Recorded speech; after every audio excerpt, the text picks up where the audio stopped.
इंसान का स्वभाव आज लालची होता है, यस या नो? इंसान चाहता है कैसे शॉर्टकट से पैसे बना लिया जाए, और आज इसी शॉर्टकट के अंदर डायरेक्ट सेलिंग का फायदा उठा के कुछ लोग न प्रोडक्ट बेचना है, न मार्केट में जाना है, न लोगों से मिलना है, बस पैसे लगाओ और पैसे कमाओ। इस चक्कर में इस इंडस्ट्री का नाम मार्केट में बर्बाद कर चुके हैं। जब तक पैसा मार्केट से आ रहा है तब तक पैसा मार्केट में जा रहा है, लेकिन जैसे ही पैसा आना बंद हुआ लोगों को पेमेंट मिलनी बंद हो जाती है। जब इनिशियली शुरुआत हो रही होती है तो पेमेंट बांटना आसान होता है, लेकिन जब उस पेमेंट को पाने के हकदार बहुत हो जाते हैं तो पेमेंट जानी बंद हो जाती है, और अगले 2 साल 3 साल में ऐसी कंपनियां भी बंद हो जाती हैं, यस या नो?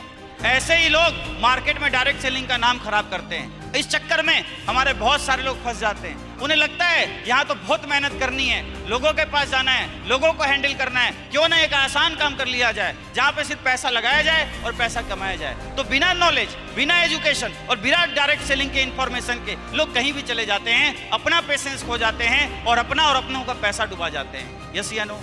ये हमें नहीं करना, धैर्य के साथ काम करना है। दोस्तों, मैं आपको एक कहानी सुनाना चाहूंगा। एक बार की बात है, कुछ बंदर माली के बगीचे में जाते हैं और जाके आम खाना शुरू करते हैं। जैसे ही वो आम खाते हैं, माली आता है, पिटाई करता है, चोटें लगती हैं। ऐसा उनके साथ कई बार होता है। तो उसमें से एक चालाक बंदर ये डिसीजन लेता है कि क्यों ना हम अपना बगीचा बना लें, क्योंकि जमीन की कमी तो इस एरिया में नहीं है। जब अपना बगीचा होगा, अपना आम होगा तो हम ही खाएंगे, कोई उसका हकदार नहीं होगा, कोई पीटने वाला नहीं होगा। अब वो अपना आइडिया सारे बंदरों को सुना देता है। अब बंदर का स्वभाव क्या होता है? चंचल होता है, यस या नो? अब वो बंदर अपने सारे लोगों को बोलता है कि यार हम अपना बगीचा बनाएंगे, अपना आम खाएंगे, कोई टेंशन नहीं होगी। लोग बोलते हैं आइडिया तो ठीक है, लेकिन ये होगा कैसे? तो उसने बोला कि मैंने प्रोसेस देखा है, छिपके किसान क्या करता है, कुछ नहीं करता। जो हम आम खा के गुठलियां फेंक देते हैं, इसी को डाल के आम का पेड़ आ जाता है। बोला बात तो तेरी ठीक है, मेहनत तो तू करा रहा है, लेकिन रिजल्ट नहीं है तो पीटेगा भी तू। बोला कोई दिक्कत नहीं। अब सारे बंदर आम खाते हैं, गुठली फेंकते नहीं, इकट्ठा कर लेते हैं। इकट्ठा करने के बाद सारे बंदर अपना अपना एरिया डिसाइड कर लेते हैं और जमीन खोदना शुरू करते हैं, मेहनत करते हैं। काफी जमीन खोदने के बाद आम की गुठलियां डाल देते हैं। डालने के बाद बंदर तो बंदर 3, 4, 5 घंटे वेट करते हैं। अब उनको बहुत तेज भूख लगती है, बंदरों को लगती है बहुत तेज भूख। अब वो किसे देखते हैं? जिसने आइडिया दिया था कि भाई ये बता, प्रोसेस तो कर दिया, आम कब आएगा? वो बोलता है मैंने प्रोसेस तो देखा था किसान का, यही किया था, आम आएगा, इसी से आता है, इसी से आएगा। बोला हो सकता है लेट हो रहा हो, थोड़ा सा और रेस्ट करो। अब 2-4 घंटे सारे बंदर और कंट्रोल करते हैं कि अब आम आए, अब आम आए, सारी खुजली उजली सब शुरू हो जाती है। फिर उसको देखते हैं जिसने आइडिया दिया, वाह भाई अब कब आएगा? बोला भाई साहब आ तो जाना चाहिए था, कहीं ऐसा तो नहीं कि हमने उल्टा डाल दिया, नीचे जा रहा हो। सारे बंदर वापस खुदाई करते हैं, देखते हैं कि कहीं प्रोसेस गलत तो नहीं हो गया। अब जब खुदाई होती है तो क्या निकलता है? क्या निकलेगा? गुठली तो निकलेगी।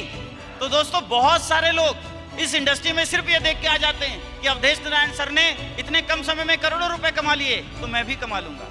वह गुठली डालने का प्रोसेस तो देख रहे हैं, लेकिन उस गुठली को डालने के बाद किसान ने क्या प्रोसेस किया ये नहीं देख रहे कि अगले 5 साल तक उस बीज को सेवा की गई, उसको पानी दिया गया, उसको खाद दी गई, उसको कीटाणुओं से बचाया गया।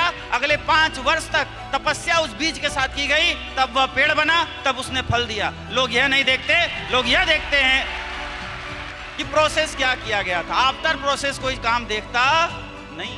ऐसे ही लोग अपना पेशेंस खो के अपना समय और अपना पैसा इस डायरेक्ट सेलिंग इंडस्ट्री में दोस्तों खराब करते हैं और एक परसेप्शन बना लेते हैं कि ये इंडस्ट्री ही गलत है। समझ रहे हैं आप? यह इंडस्ट्री ही गलत है। आपने एक बार कहानी सुनी होगी, बचपन में पढ़ी होगी कि एक लोमड़ी जंगल में जाती है, उसे भूख लगता है, वो अंगूर देखती है और अंगूर पाने की इच्छा में बार बार प्रयास करती है, बार बार प्रयास करती है, बार बार प्रयास करती है। जब वो अंगूर उसे नहीं मिलते तो क्या बोलती है? अंगूर क्या हैं?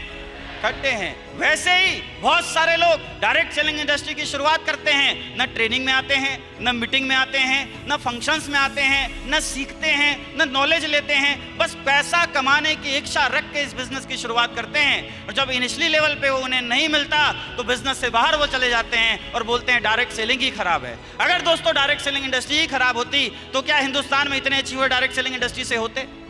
और हिंदुस्तान छोड़िए, या पूरे विश्व में होते? नहीं होते।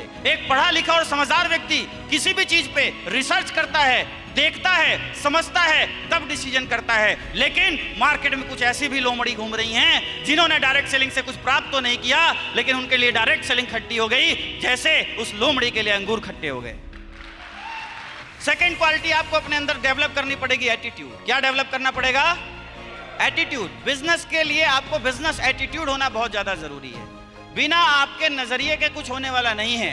अब देखिए, हम बहुत सारे लोग किसी के कहने पे बिजनेस की शुरुआत तो कर लेते हैं, लेकिन हम खुद डायरेक्ट सेलिंग से नेगेटिव होते हैं। हमें लगता है कि यार हम कहाँ जा रहे हैं बताने, हमें खुद डर लगता है।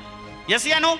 तो जब तक आप पॉजिटिव एटीट्यूड के साथ अपने बिजनेस को मार्केट में प्रमोट नहीं करेंगे, आपको खुद डर लग रहा है, आप खुद कंफ्यूज हैं कि क्या मैं राइट कॉन्सेप्ट मार्केट में बताने जा रहा हूं या नहीं, तब तक आप इस बिजनेस को सही तरीके से प्रमोट नहीं कर पाएंगे। इसलिए अपना एटीट्यूड आपने पॉजिटिव यहां हमेशा बना के रखना है। पॉजिटिव एटीट्यूड के साथ बिजनेस करना है। 50-50 नहीं करना आपने। आप 50% पॉजिटिव हो और 50% नेगेटिव हो, आपको क्या लगता है आप एक अच्छा रिजल्ट मार्केट में निकाल पाएंगे? क्या किसी भी कंफ्यूज व्यक्ति के साथ कोई व्यक्ति अपना करियर लगाना चाहेगा? नहीं लगाना चाहेगा। तो 100% पॉजिटिव एटीट्यूड के साथ आपको बिजनेस को मार्केट में प्रमोट करना है। और ये एटीट्यूड आपके पास कब डेवलप होगा? जब आपको इस बिजनेस की 100% नॉलेज और इंफॉर्मेशन होगी।